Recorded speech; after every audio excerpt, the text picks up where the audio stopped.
नमस्कार, आदाब, सत श्री अकाल और अस्सलाम वालेकुम। मैं हूं मोहम्मद अहमद काज़मी, लेकर आया हूं खास फ्राइडे का एपिसोड साउथ एशिया पर नजर सैयद अली मुश्तबा के साथ।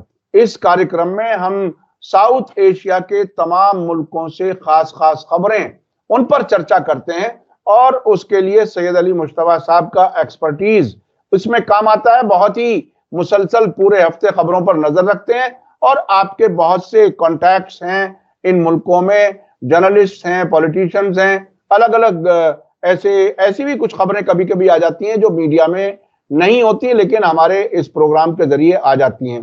आज के प्रोग्राम में अफगानिस्तान से हम शुरू करेंगे।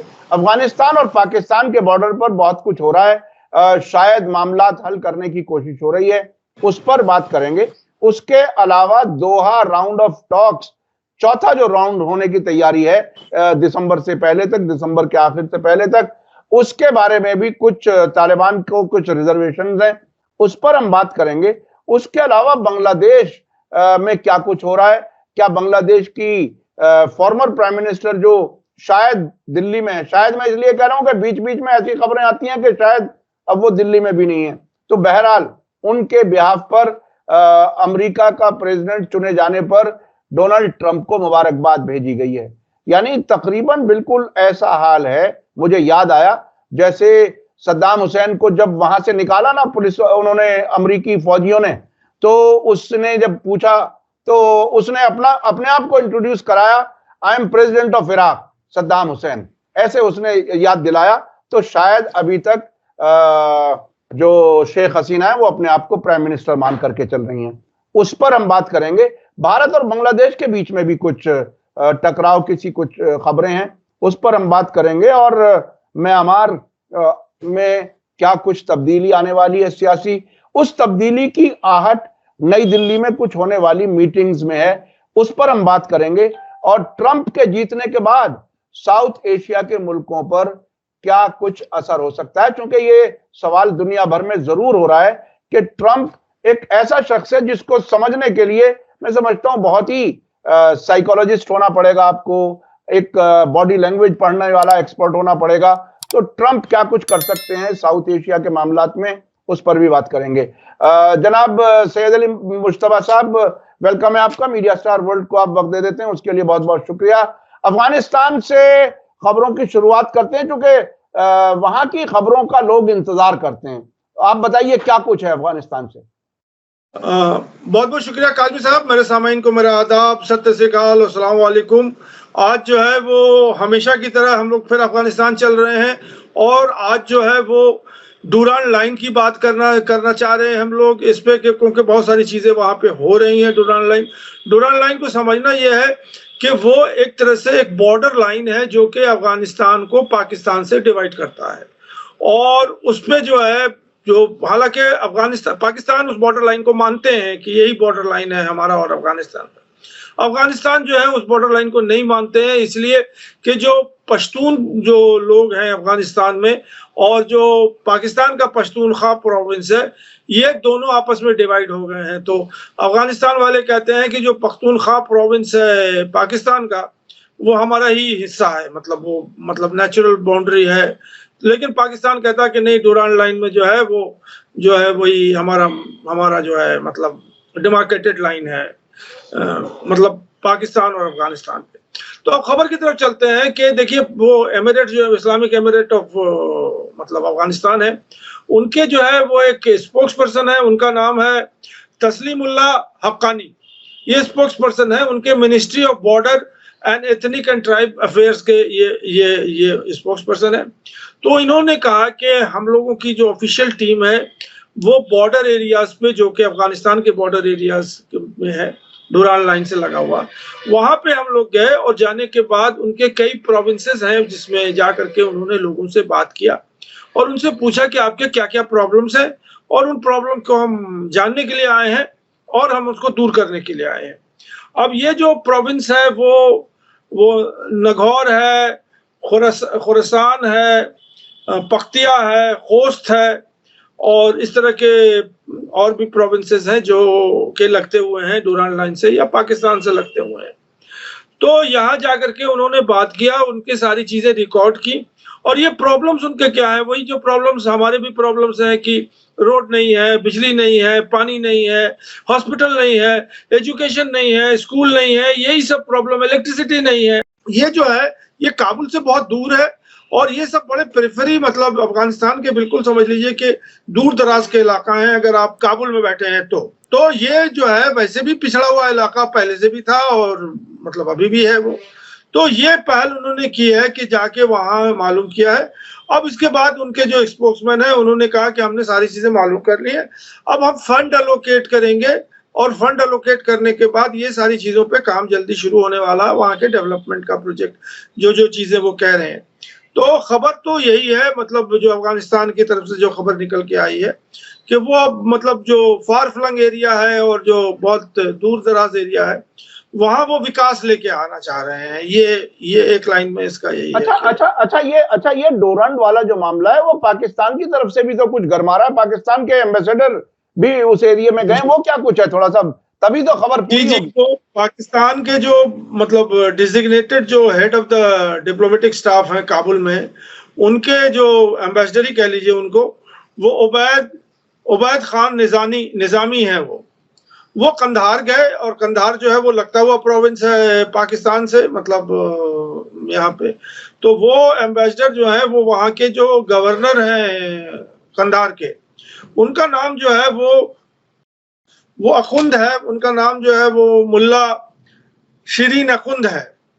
तो उनसे जाके मिले हैं और डुरांड लाइन पे के बारे में ही चर्चा किया उन्होंने, और उन्होंने कहा कि मिल बैठ करके हम लोग जो है डुरांड लाइन की जो प्रॉब्लम्स है, क्या आपका कहना है, क्या हमें कहना है। तो ये बड़ी, क्योंकि डुरांड लाइन जो है गरमा रहा है। और ये भी बात आपको बता दूं कि अभी पाकिस्तान और अफगानिस्तान के बीच में ये बॉर्डर क्लैशेस बहुत मतलब तेजी से बढ़ रहे हैं। वो खोस्त वगैरह में जो है कुछ फायरिंग भी हुई थी, और 5-6 लोग मर भी गए थे, और ये सारे किस्से जो हैं वो वहां चल रहे हैं। और डे टू डे बेसिस पे वो वही बात है कि वो अफगान जो है वो डुरांड लाइन को मानते नहीं है, पाकिस्तान उनसे मनवाना चाहता है। तो अब उनकी जब तक मतलब ये नहीं हो जाती है, मतलब आपस में बातचीत नहीं हो जाती, तो ये प्रॉब्लम सॉल्व अभी वहां पर, जैसे इसको अपने सामाइन को समझाने के लिए मैं ये कि जैसे हमारा LAC का प्रॉब्लम है चाइना के साथ, कि मतलब क्या एक्चुअली क्या है, मतलब पाकिस्तान के साथ तो क्लियर है, अब तो LOC है, वो लाइन ऑफ कंट्रोल है, लाइन के इस तरफ हम है, लाइन के उस तरफ आप है, आप हमारा उल्लंघन कीजिएगा तो मतलब वो जंग की सूरत में चला जाएगा बात। लेकिन चाइना के साथ ये है कि वो तो लाइन ऑफ एक्चुअल कंट्रोल्ड है LAC, अभी तो वो लाइन बनी ही नहीं है। लेकिन यहाँ पे ये कि लाइन बनी हुई है, डुरांड साहब जो है उन्होंने मतलब 1947 से पहले ही लाइन खींच दी थी, लेकिन अफगानिस्तान को उस पर ऑब्जेक्शन है कि इन्होंने तो हमारे ही बंदों को जो है, हमारे ही लोगों को जो है डिवाइड कर दिया। जैसे पंजाब का है कि उधर भी पंजाब है, इधर भी पंजाब है, तो इन्होंने तो डिवाइड किया है रिलीजियस लाइन पे, उधर मुसलमान है, इधर हिंदू है, यहाँ तो वो भी नहीं है, उधर भी पठान है, इधर भी पठान है। तो मैं बीच में रोक करके आपको एक अपना तजुर्बा बताता हूँ छोटा सा, आपकी बात आगे जारी रहेगी।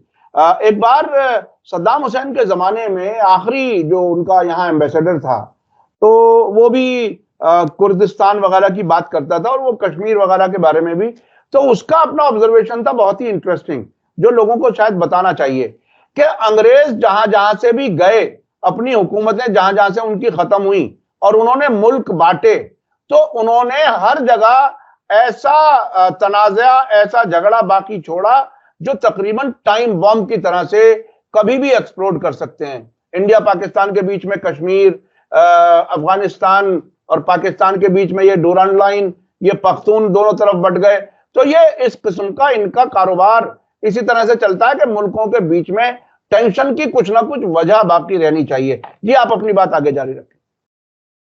नहीं, जो मैं खबर के बारे में बात कर रहा था, डुरांड लाइन की जो खबर है और अफगानिस्तान पाकिस्तान के बीच में जो खबर है, तो वो यहीं पे आके खत्म हो जाती है। अब हम लोग दूसरी खबर अफगानिस्तान से के ऊपर लेके चलते हैं, वो है दोहा राउंड ऑफ टॉक्स। क्योंकि अभी खबर गरमा रही है कि तैयारी हो रही है 4th राउंड ऑफ टॉक्स के लिए, और वो इस साल दिसंबर से पहले जो है वो हो जानी चाहिए दोहा में। तो उसमें अभी उसी पे कमेंट जो है वो ज़बीउल्लाह मुजाहिद जो जो काबुल में है, जो Emirates, Islamic Emirates of Afghanistan के स्पोक्स पर्सन है, उन्होंने अपना बयान दिया है। उन्होंने कहा है कि जो third round of Doha talks हुआ था अभी जुलाई में, इसी साल जुलाई में, तो उसमें बहुत सारे कमिटमेंट्स हुए थे, अफगानिस्तान को दिए थे वेस्टर्न ममालिक ने कि हम आपके साथ ये करेंगे, हम आपके साथ ये करेंगे। वो अभी तक फुलफिल ही नहीं हुआ है और यूनाइटेड नेशन ने उसके फुलफिलमेंट के लिए कुछ नहीं किया है। और वो ये कह रहे हैं कि अगर आगे हमें बढ़ना है, मतलब अगले राउंड के लिए, तो पहले पिछला वाला जो टॉक्स हुए थे उसको तो कंप्लीट कर लीजिए, उसके जो कमिटमेंट्स थे उसको कंप्लीट कर लीजिए। तो ज़बीहुल्लाह मुजाहिद साहब ने यही कहा है कि वो उस मीटिंग में जो है, वो जो डोनर्स कंट्री है और ऑल द वेस्टर्न कंट्रीज है, उन्होंने ख्वाहिश जाहिर की थी या बल्कि कमिटमेंट भी कर दिया था कि हम आपको इस सेक्टर में मदद करेंगे। मतलब वो एजुकेशन है, इंफ्रास्ट्रक्चर है और बहुत सारी चीजें हैं जिसके लिए बाकायदा एक उनकी कमिटमेंट हो गई थी अफगानिस्तान में।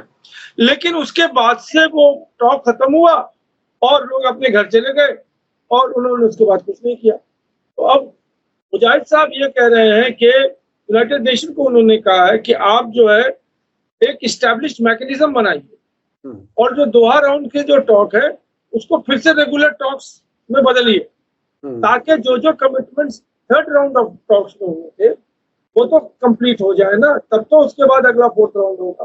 तो वो आप तालिबान को शिकायत ये है कि आप महज वादे करके चले जाएं और उस पर अमल कुछ ना करें।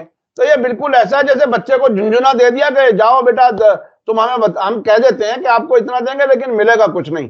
तो इस तरह से ये देखिए वेस्टर्न मुल्कों का ये तरीका होता है। शायद वो लालच देते हैं कि आप हमारे कहने पे अब भी चल लो, जो कुछ हम चाह रहे हैं तुमसे।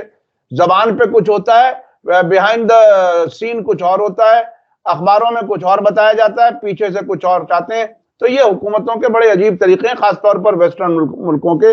और वो शायद वो कमिटमेंट जो इधर से कमिटमेंट चाहते हैं वो काम नहीं कर पा रहे हैं तालिबान, ताकि उनको जो वादा किया है वो पूरा हो सके।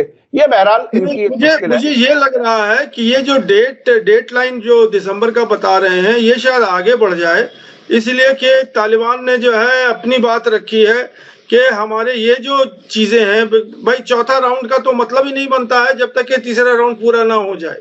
तो यही वो कहना चाह रहे थे कि तीसरे राउंड में जो चीजें हुई हैं उसको कंप्लीट कीजिए, फिर अपडेट दीजिए। और अगर आप ना देंगे, इसकी कमिटमेंट नहीं करेंगे, तो फिर हमारे आने का क्या मकसद होगा दोबारा चौथे राउंड में आने के लिए। तो ये उनकी बात है। इससे मैं ये इंटरेस्ट लगाता हूँ कि वो जो राउंड ऑफ टॉक्स है उसके डेट बढ़ सकते हैं। जी हाँ, वो डेट बढ़ सकती थी। अच्छा, भारत और पाकिस्तान के बीच में एक नई किस्म की चीज सामने आई है कि जब ये सर्दी का मौसम शुरू होता है तो अक्सर हमारे दिल्ली वालों को भी शिकायत होती है कि पंजाब में और हरियाणा में पराली जलाई जा रही है, और पाकिस्तान से भी ऐसी कुछ खबरें हैं कि वहां पोल्यूशन है। क्या कुछ खबरें हैं पाकिस्तान से? जी, ये बहुत बड़ी खबर है। पंजाब प्रोविंस में 17 नवंबर तक सारे स्कूल कॉलेजेस वगैरह बंद कर दिए गए हैं और वहाँ इंस्ट्रक्शन दिया गया है कि सब चीज़ ऑनलाइन होगा, आप घर में बैठ करके सारी पढ़ाइयाँ वगैरह करें। और वहाँ यही है कि वहाँ का जो पोल्यूशन लेवल है वो बिल्कुल अलार्मिंग लेवल पे आ गया है। उनका जो काउंट है वो ये है कि 1165 ये बता रहे हैं, ये लाहौर का पोल्यूशन लेवल है। और उसके बरक्स दिल्ली में जो है, जो पोल्यूशन हम लोग काफी शोर मचाते हैं दिल्ली के, जो दिल्ली में रहने वाले हैं कि यहाँ बहुत पोल्यूशन बढ़ गया है, सर्दियाँ आती हैं, तो उनका जो दिल्ली का पोल्यूशन है वो सिर्फ 299 है। तो 3 टाइम्स मोर जो है वो लाहौर का पोल्यूशन है। तो अब इसके लिए उन्होंने जो है वो आर्टिफिशियल रेन के लिए भी उन्होंने मशवरा दिया है कि बिहार वहाँ लाहौर के ऊपर जो है आर्टिफिशियल रेन करवाएं। अब इनके कुछ और प्रोविंसेस हैं, फैसलाबाद है, मुल्तान है, गुजरानवाला है, इन सब में भी जो है ये मतलब पोल्यूशन का जो लेवल है बहुत बड़ा है। जो दूसरे शहर हैं, जी जी, दूसरे शहर है वहाँ के, मतलब पंजाब में ही है। तो अब उनका ये कहना है कि वहाँ ऑटो रिक्शा उन्होंने बंद कर दिया है, या जो भी पोल्यूशन वाले व्हीकल्स हैं उसको कहा कि आप मत चलाओ यहाँ पे। तो ये खबर बहुत अहम इसलिए है कि आपको याद होगा हम लोगों ने इस प्रोग्राम में ही जो है पिछली बार डिस्कस किया था कि जो मरियम नवाज हैं, चीफ मिनिस्टर ऑफ पाकिस्तान की, पंजाब की, उन्होंने पहल की थी अपनी तरफ से कि इंडिया जो है वो पोल्यूशन के मामले में, और सब बातें हम नहीं करेंगे मतलब वो पोल्यूशन के मामले में वो इंडिया और पाकिस्तान जॉइंटली जो है वो एक नेगोशिएशन करें और किसी कंक्लूजन पे मतलब पहुंचे, ताकि ये जो चीजें हैं जो कि मतलब हो रही हैं या मतलब पिछले से पहले भी चल रही थी, आगे भी चल रही, इस पे कंट्रोल लगाया जाएगा। तो यही खबर है मतलब बहरहाल पॉलिटिकल लड़ाई वाली खबरों के अलावा ये भी बहुत अहम है कि हम अपने एनवायरनमेंट पर भी तवज्जो दें, और एनवायरनमेंट बहुत अहम इशू होता है। और चूंकि हवा, बॉर्डर जो है वो हवा को नहीं रोक सकता, एक दूसरे मुल्कों में जाती है फिजा, तो वो पोल्यूशन का असर भी जाता है। अच्छा, बांग्लादेश की तरफ क्या खैर खबर है? बांग्लादेश से क्या है? जी, बांग्लादेश से इस बार काफी अहम खबरें हैं। एक तो यह है कि अभी शेख हसीना वाजिद के एक लेटर सोशल मीडिया पे वायरल हो रहा है, जिसमें वो अपने आप को अभी भी प्राइम मिनिस्टर कहती हैं कि मैं I am prime minister of Bangladesh. और दूसरी बात है कि उन्होंने ट्रम्प साहब को, जो है डोनाल्ड ट्रम्प जो अभी अमेरिका के प्रेसिडेंट बने, उनको उन्होंने मुबारकबाद दी है और उनसे कहा कि हम आपके साथ आगे भी काम करते रहेंगे और आपसे हमारे पहले जो है बहुत अच्छे ताल्लुकात थे। तो इस तरह की बात वहां पे हुई है। और ये जो खबर आई है ये दिल्ली से नहीं है, ये अवामी लीग के जो हेडक्वार्टर है वहां ढाका में या बांग्लादेश से, वहां से ही रिलीज हुआ है। और वो लोग जो है कह रहे हैं कि अभी यूनुस सरकार वगैरह को तो मैं नहीं मानते हैं वो। और यूनुस साहब अच्छा, इसे बिटवीन द लाइन अगर समझा जाए, एनालाइज किया जाए, तो क्या इसका ये मतलब समझा जाए कि इस खत से बिटवीन द लाइन मोहतरमा ये कह रही है कि बाइडन ने तो हमें हटवा दिया और वहां से दरबदर करा दिया, अब आप हमें रीइंस्टेट करा दो तो बड़ी मेहरबानी? जी, आप बिल्कुल सही कह रहे हैं। हो सकता है कि ये इसीलिए उन्होंने अगर वो अपनी हार मान लेती कि अब हम फारिग हो गए हैं प्राइम मिनिस्टरशिप से, तो ये सब लेटर वेटर देने की क्या जरूरत थी उन्हें। वो फिर भी होप लगाए हुए हैं कि शायद कुछ ऐसी घटना हो जाए, अमेरिका आ जाए और हमें ये कर दे। अब यूनुस साहब जो है उन्होंने भी जो है कांग्रेचुलेशन के लिए दे दिया, सारी दुनिया ने मतलब वो।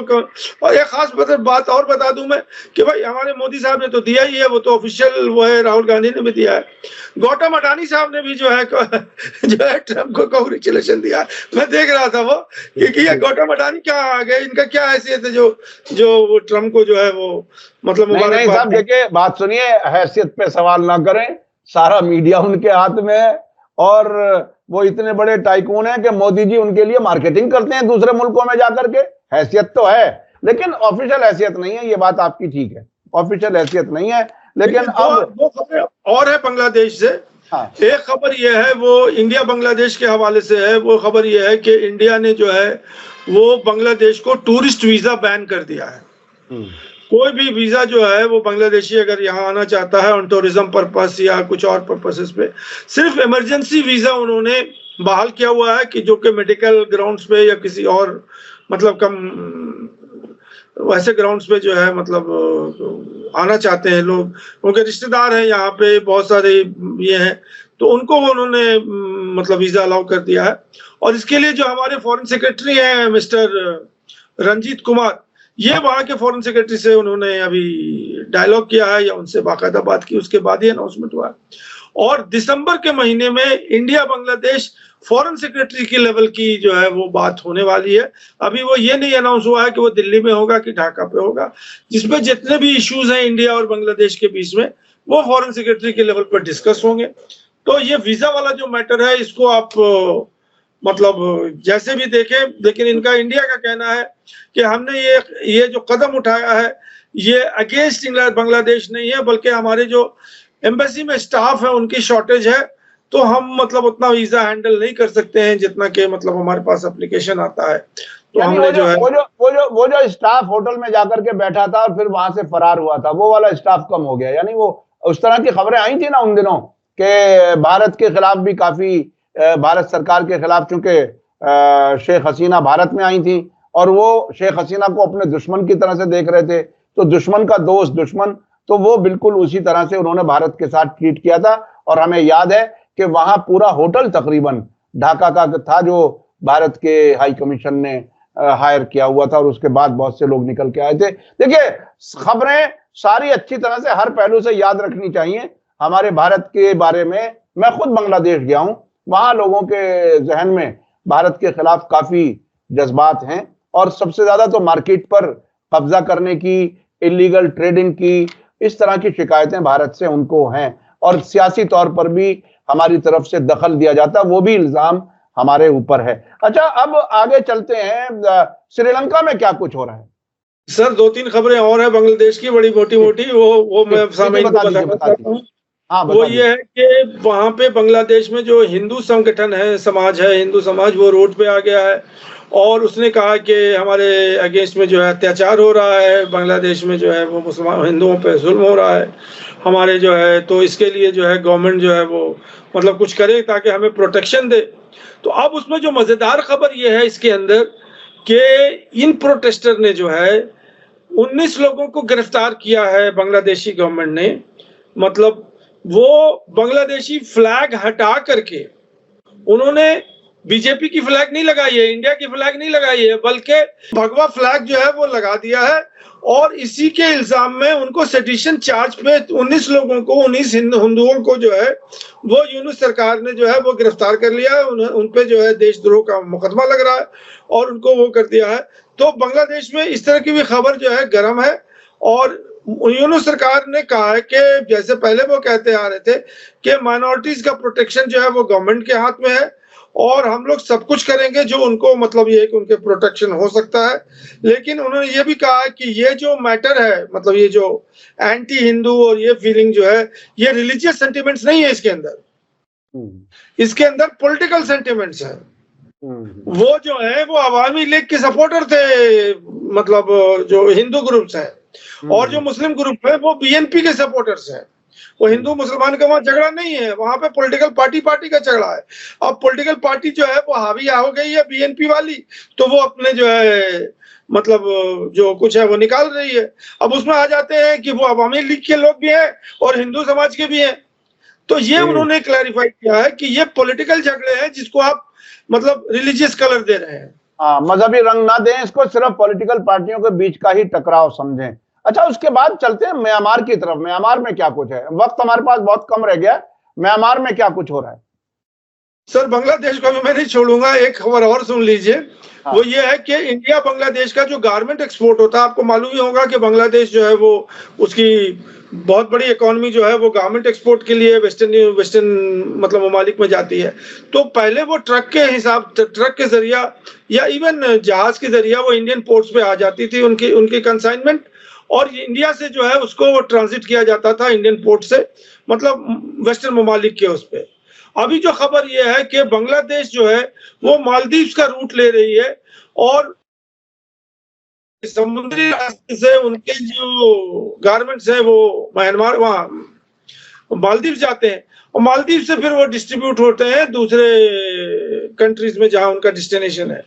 इसमें इंडिया को अभी ऑब्जेक्शन हुआ, भी कुछ उन्होंने ऑफिशियल स्टेटमेंट नहीं दिया है, लेकिन इंडिया का रेवेन्यू तो लॉस हो ही रहा है और जो ट्रेड प्रैक्टिस पहले हो रही थी वो उसमें मतलब ये है कि बाधा आ गई है। तो अभी इंडिया ने कोई ऑफिशियली स्टेटमेंट नहीं दिया है, लेकिन ये भी बहुत अहम खबर है। जी आगे चलिए। हाँ, म्यांमार पर चलते हैं। म्यांमार में एक लंबे अरसे से म्यांमार में लंबे अरसे से फौजी हुकूमत है। वहां से रोहिंग्या मुसलमान लाखों की तादाद में बांग्लादेश में और कई मुल्कों में हैं, और अब से पहले भारत की का एक तरह से सपोर्ट म्यांमार की उस फौजी सरकार के साथ रहा है। अब क्या कुछ है म्यांमार और भारत के बीच में?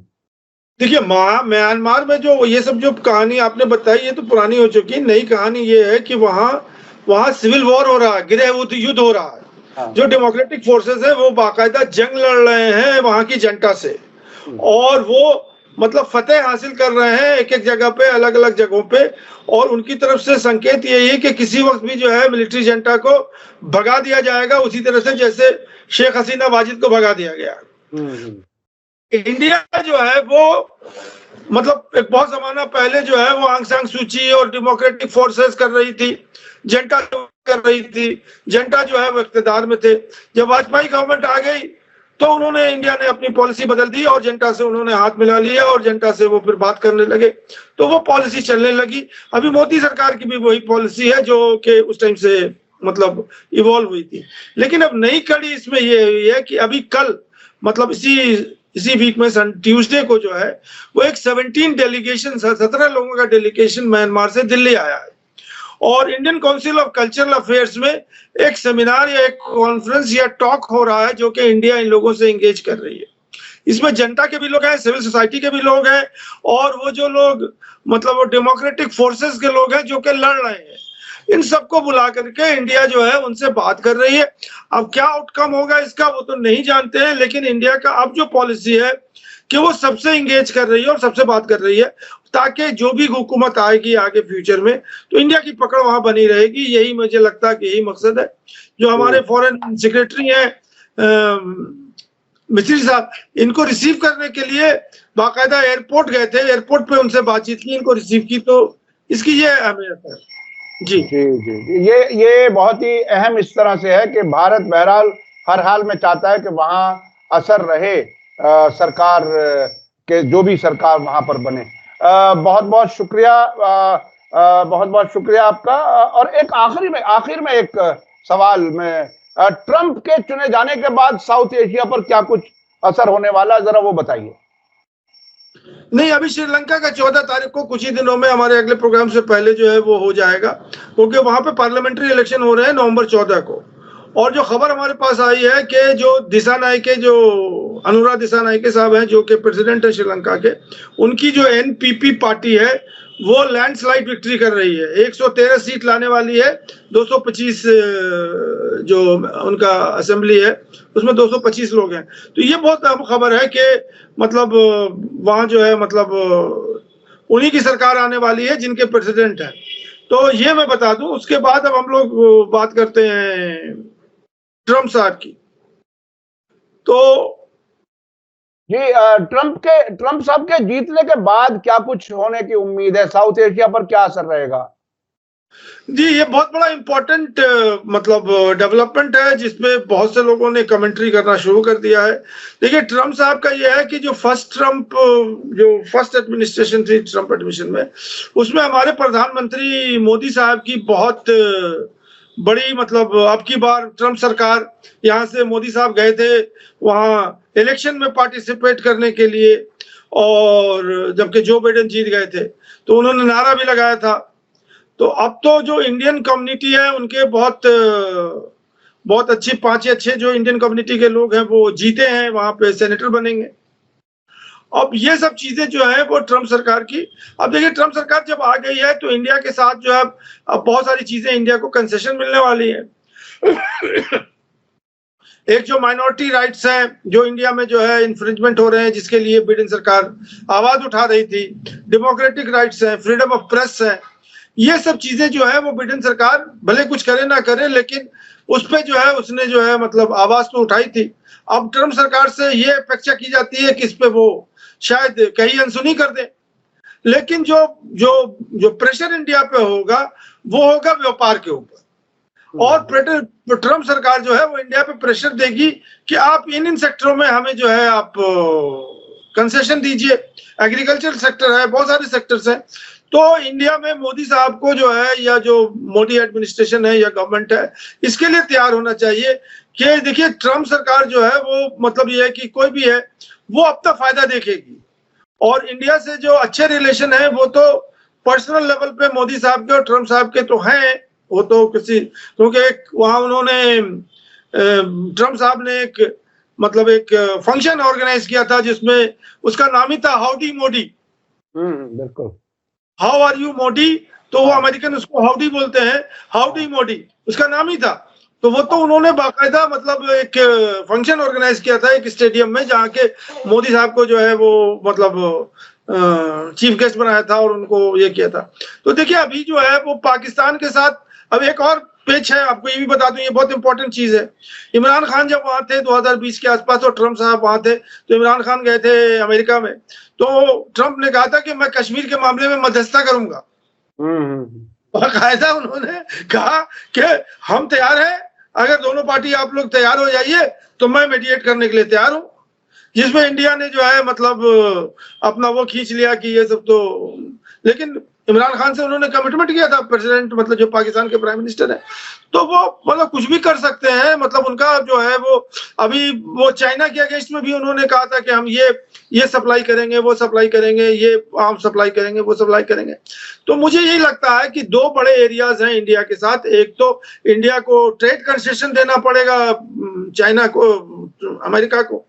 दूसरा है कि वो हथियार बेचना चाहते हैं, वो हथियार उन्हें खरीदना पड़ेगा।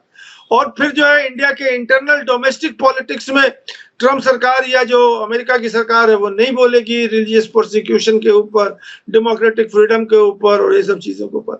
तो पाकिस्तान में भी वो ये है कि अभी जो शहबाज शरीफ की सरकार है, इसकी सरकार तो अमेरिका के ही इशारे पे चल रही है। वो तो मतलब स्टेट वर्सेस स्टेट पे है, तो इंडिविजुअल मतलब ट्रम्प की कोई प्रेफरेंसेस नहीं होगी।